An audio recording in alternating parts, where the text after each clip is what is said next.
Welcome, history fanatics, to Mrs. Heron's video playlist, where you will get the best of the best in social studies.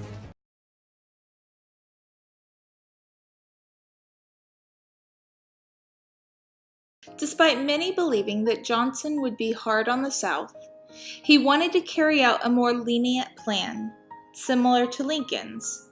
Congress didn't agree, and thus, battle between the two was born. Johnson wanted to honor the wishes of Lincoln, and he tried to model his Reconstruction plan on Lincoln's 10% plan. Knowing that he would not have the support of radical Republicans in Congress, he went behind their backs to put his plan into motion. He began by allowing amnesty for Confederate soldiers and letting Southern states rejoin the Union and participate in government.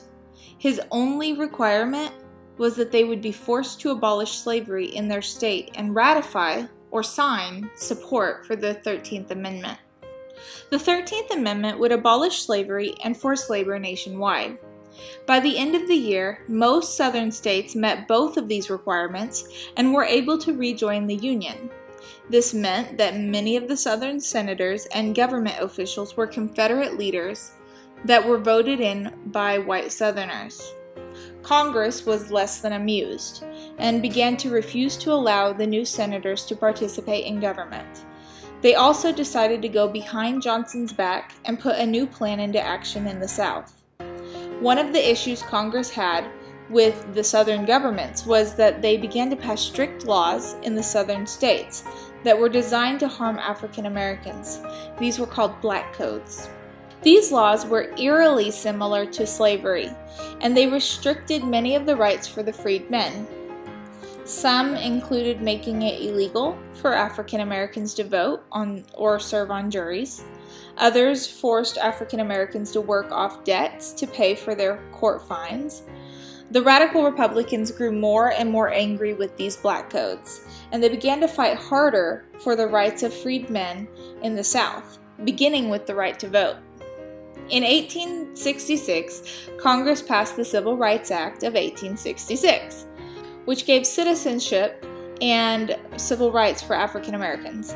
Native Americans were excluded from this act. They also passed a bill that would give the Freedmen's Bureau more time to operate in the South.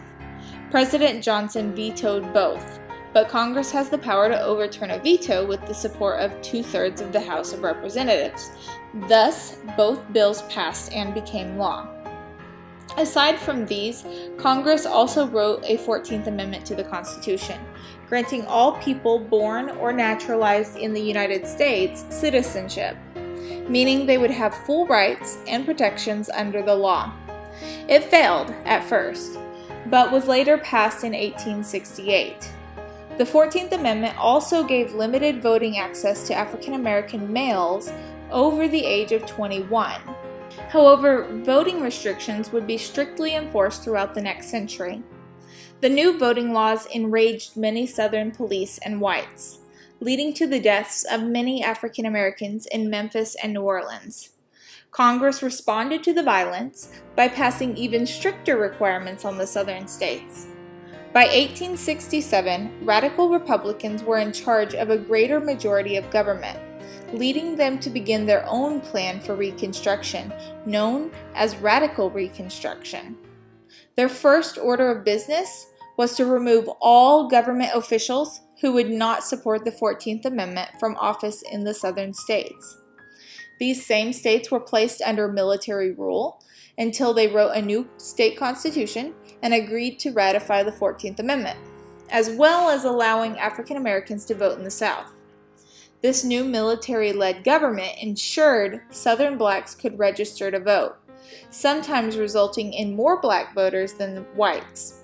Another side effect was that Republicans gained control of most Southern politics. African Americans even began to gain political representation, including legislators, sheriffs, mayors, and judges. Included were 2 African American senators, Hiram Revels and Blanche Bruce. Even women gained some rights, like the right to own property. The Republican Party relied on the support from 3 major groups: the Scalawags, or the Southern whites who were against the South seceding from the Union, voting freedmen, and carpetbaggers, or northern whites who moved south for economic or political gain. Some Southerners joke that they were in such a rush to move south that they just threw all their belongings into a cheap bag known as a carpet bag, thus carpetbaggers. The next goal of the radical Republicans was to impeach President Johnson, or the charging of a public official from office. They would need to prove that the president was guilty of treason, bribery, or some other serious crime, and then they would need to go through a trial in the Senate to remove him from office. Johnson was officially impeached in 1868, but he barely escaped being removed completely by one vote. In the election of 1868, Union General Ulysses S. Grant became our new president.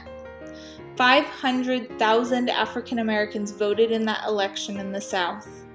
Grant was not a radical Republican, and slowly the radicals began to lose their power in the South when he went into office. The following year, Congress approved the passage of yet another amendment to the Constitution, the 15th Amendment. This would make it illegal to deny any African American male the right to vote based on his race, color, or previous servitude.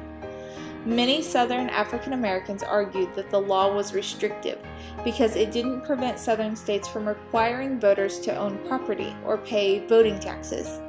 It became law in 1870. This new amendment increased white anger in the South, leading some people to form secret groups that would lash out violently against the African American communities.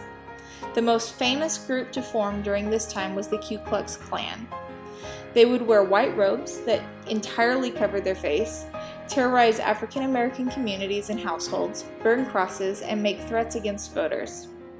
During the election of 1868, hundreds of white Republicans and African Americans were tormented, shot, and lynched in these riots. Congress responded by passing the Ku Klux Klan Acts of 1870 and 1871, which banned violent tactics from preventing voting. Unfortunately, the Klan's tactics worked, and a lot fewer African Americans voted after that. This meant the beginning of the end of Reconstruction in the South.